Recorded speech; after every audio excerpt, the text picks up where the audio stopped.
Assalamualaikum warahmatullahi wabarakatuh.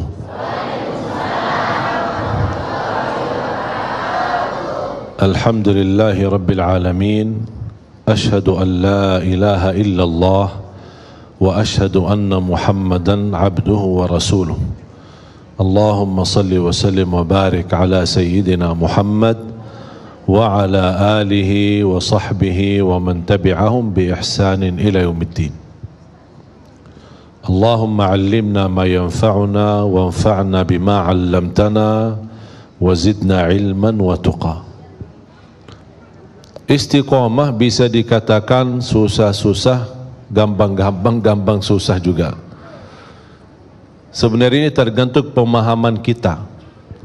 Orang banyak yang menartikan istiqamah adalah kita mampu menjaga kebaikan itu tanpa kita ada rasa hambatan atau terputus. Dan saya ingatkan hadis Rasulullah sallallahu alaihi wasallam, kalau kita mampu terapkan dalam kehidupan kita, insya-Allah kita akan mampu membawa istiqamah.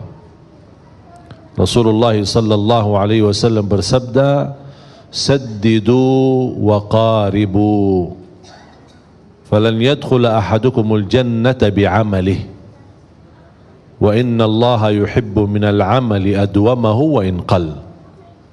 Sebagaimana bersabda Rasulullah sallallahu alaihi wasallam di hadis yang diriwayatkan Imam Bukhari, saddidu wa qaribu. Ada dua hal yang perlu kita perhatikan dalam istiqamah. Saddidu artinya kita bisa menyempurnakan keistiqomahan dalam beribadah.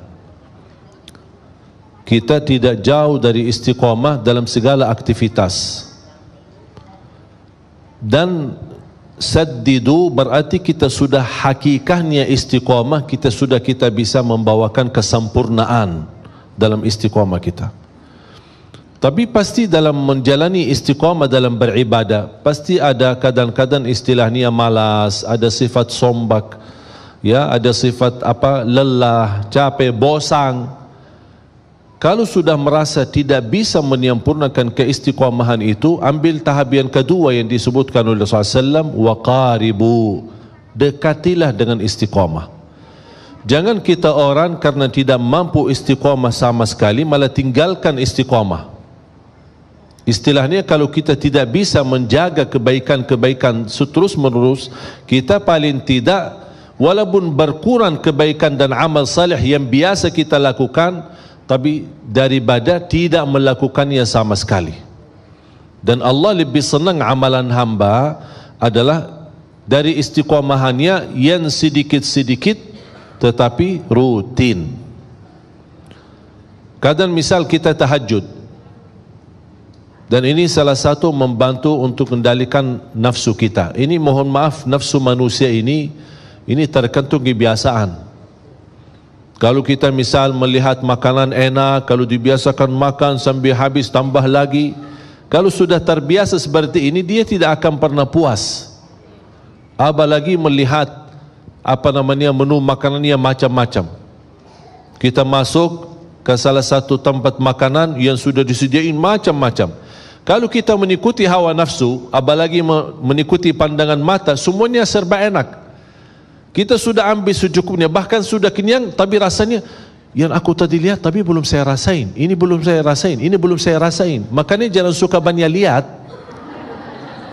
syukuri yang sudah ada, nikmati yang sudah ada. Makanya ketika ada banyak menu makanannya, saya tidak suka lihat.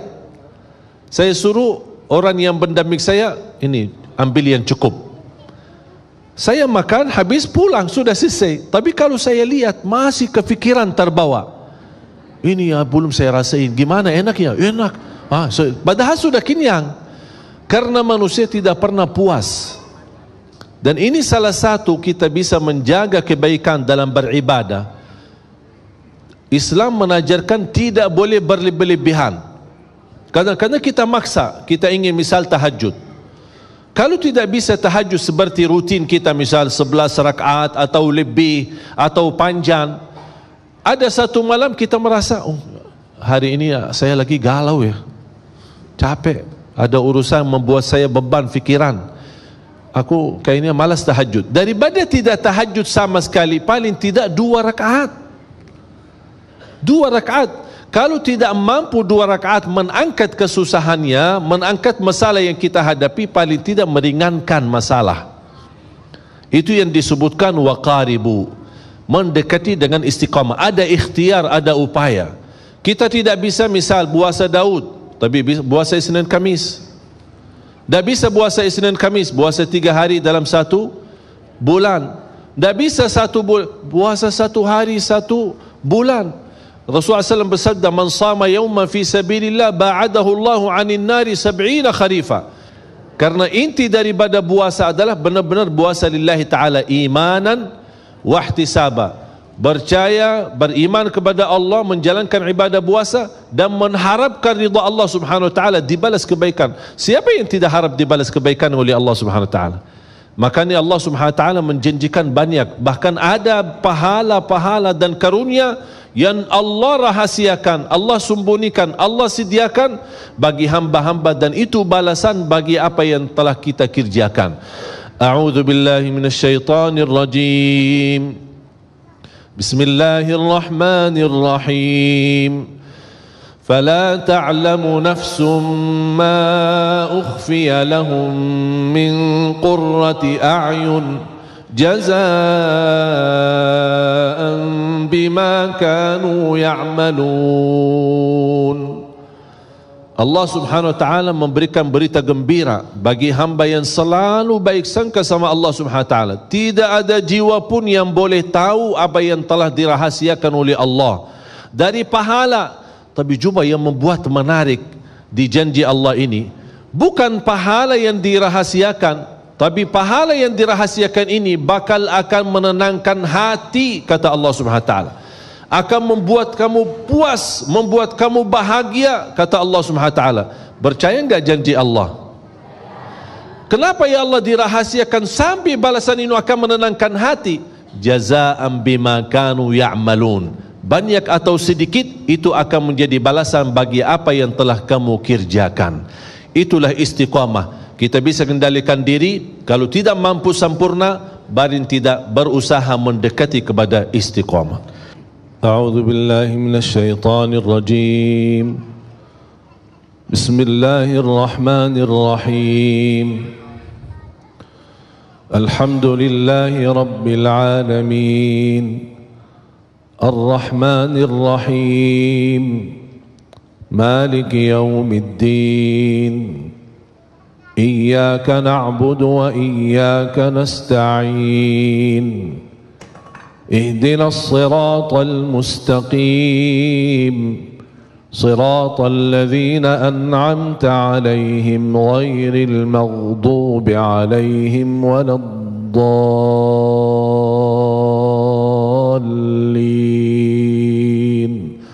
آمين.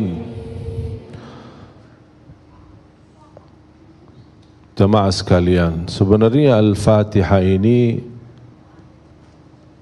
kalau kita bisa hayati, bisa belajari, itu sudah luar biasa, memberikan kecukupan dalam segala hal. Ihdinas siratal mustaqim 17 kali minimal dalam salat fardu kita memohon hidayah ke jalan yang lurus. Intinya istiqamah. Ya muqallibal qulub thabbit qalbi ala dinik. Yang membola balik hati, tetapkan hatiku atas agamamu. Hidayah ini dan memohon istiqamah bukan hanya kebutuhan kita. Semua para nabi dan rasul memohon istiqamah, memohon hidayah dari Allah Subhanahu wa taala. Yang menarik di suratul Fatihah, dan ini menjadi pelajaran buat kita sebelum kita memohon istiqamah, selain apa yang tadi saya sampaikan, kan ada upaya, ya, kalau tidak bisa sempurna, paling tidak dekat dengan kesempurnaan. Kalau tidak bisa, dengan membawa hakikat istiqamah, berusaha mendekati dengan istiqamah. Selalu saya dorong jamaah, setiap amal kebaikan anda punya saham di situ. Setiap amal kebaikan anda punya saham di situ. Contoh, silaturrahim anda punya saham, sedekah punya saham, salat malam ada sahamnya, Baca Quran ada sahamnya. Menjaga dan memperhatikan anak yatim ada sahamnya. Walaupun satu gitu. Karena ini salah satu upaya dan ikhtiar. Kita tidak tahu di mana Allah Subhanahu wa taala rahasiakan ridhanya di dalam amal salih. Ada 3 hal yang Allah sembunyikan. Allah sembunyikan keridhaannya di dalam amal salih. Kita tidak tahu di mana amal salih yang ada di dalamnya ridha Allah. Barang siapa yang melakukannya dapat ridha Allah. Dengan mendapatkan ridha Allah, beres dunia akhirat, sudah selesai. Cuma masalahnya kita tidak tahu di mana amal salih yang ada di situ ridha Allah Subhanahu wa taala. Yang kedua, Allah rahasiakan kemurkaannya dalam dosa dan maksiat. Kadang-kadang orang satu kali berbuat dosa tapi bisa menjadi celaka dunia akhirat, na'udzubillah. Karena dia kena kemurkaan Allah di saat itu. Yang ketiga, Allah rahasiakan waliullah. Tidak ada yang tahu siapa waliullah di antara manusia. Kadang-kadang bisa waliullah di tengah kita. Kenapa Allah rahasiakan waliullah di tengah kita? Supaya kita tidak sembarangan menghina manusia. Bisa jadi anda salah menghina waliullah.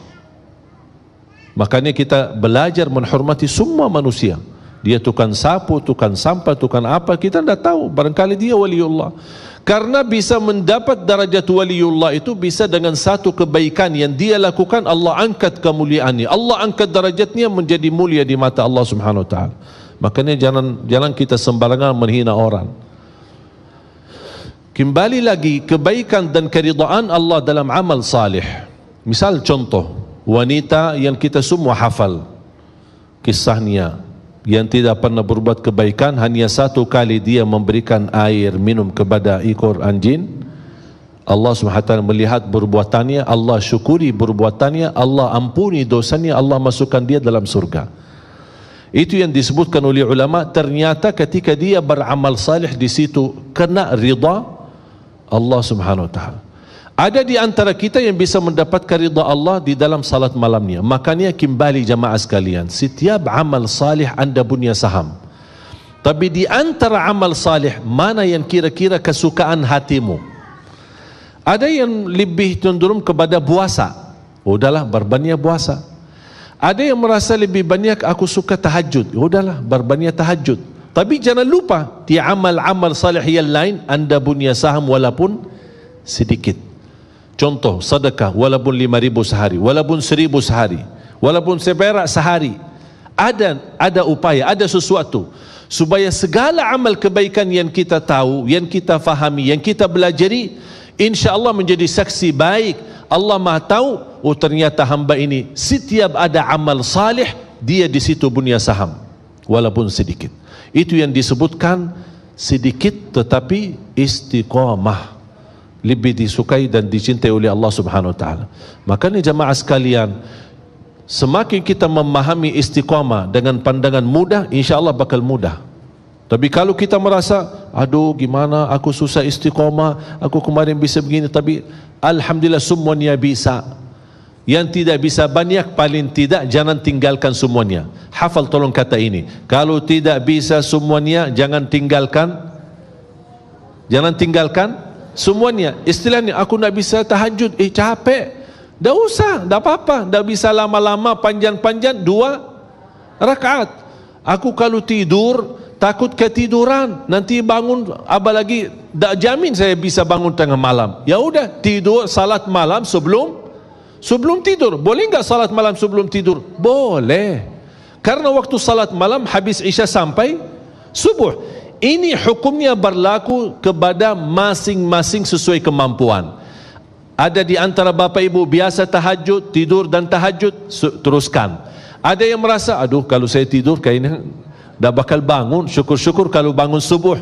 Daripada malam itu terlewat, tidak tertulis salat malamnya, ya udah salat malam sebelum tidur. Bahkan itu dianjurkan oleh Rasulullah SAW ketika masalah witir. Sahabat Rasul Abu Hurairah berkata, "Awsani khalili bithalat."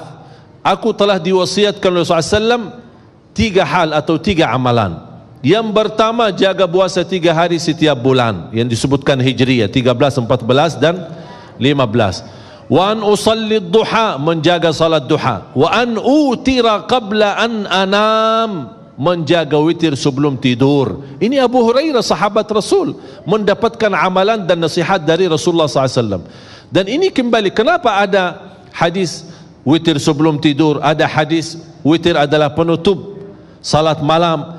Ini memberikan pandangan kemampuan masing-masing. Ada yang bisa menutup witirnya malam harinya dan dia bisa tahajud santai-santai biasa. Alhamdulillah, teruskan, ikutin hadis ini.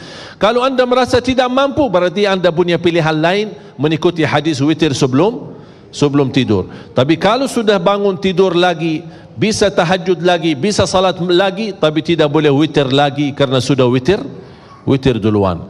Jamaah sekalian yang dimuliakan Allah Subhanahu wa taala, termasuk di bulan suci Ramadan, salah satu yang perlu diperhatikan, perhatiannya lebih banyak kepada Al-Quran.